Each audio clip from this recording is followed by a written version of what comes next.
রাতে থানায় হাজির এক যুবক, হাতে রক্ত মাখা চাইনিজ কুড়াল। এমন দৃশ্য দেখে হতভম্ব কর্মরত পুলিশ সদস্যরা দ্রুতই তাকে নিরস্ত্র করে জানতে চান ঘটনার কারণ। জবাবে যুবক তার বন্ধুকে নিজ হাতে হত্যা করার কথা জানান। বৃহস্পতিবার ময়মনসিংহের ত্রিশালে এই ঘটনায় চাঞ্চল্য তৈরি হয়েছে এলাকা জুড়ে। তবে হত্যাকাণ্ডের কারণ সম্পর্কে নিশ্চিত নয় পুলিশ। বৃহস্পতিবার রাত ৯টায় এভাবেই চাইনিজ কুড়াল হাতে নিয়ে ত্রিশাল থানায় প্রবেশ করে ওহেদুল ইসলাম অনিক। ডিউটি অফিসারের রুমে প্রবেশ করে জানায় বন্ধু মুনতাসির ফাহাদকে হত্যা করে এসেছেন তিনি। এমন আচরণে হতভম্ব হয়ে যান থানায় কর্তব্যরত পুলিশ সদস্যরা।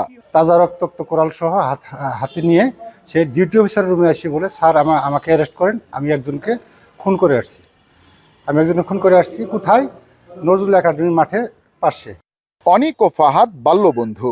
ষষ্ঠ শ্রেণী থেকে একসাথে পথ চলা তাদের। যে স্কুল মাঠে একসাথে খেলে বড় হয়েছেন সেই মাঠেই কুড়াল দিয়ে কুপিয়ে বন্ধুকে হত্যা করে অনিক।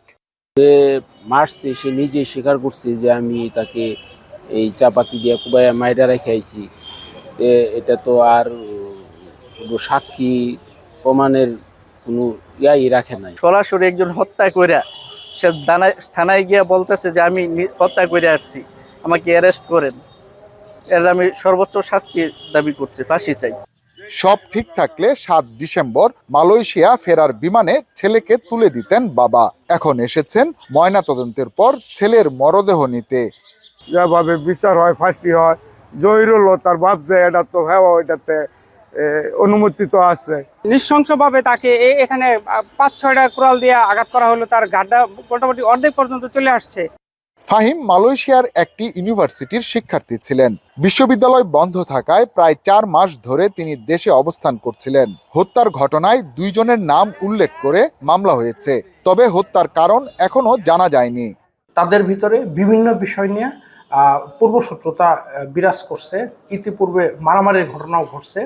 তো আসামিকে আমরা নিবিড়ভাবে জিজ্ঞাসাবাদ করলে সে জানায় যে সে বেশ কিছুদিন যাবৎ তাকে হত্যা করার পরিকল্পনা করতেছে। হত্যাকারী অনেক টাঙ্গাইল করটিয়া সরকারি সাদত কলেজে দর্শনের ২য় বর্ষের ছাত্র।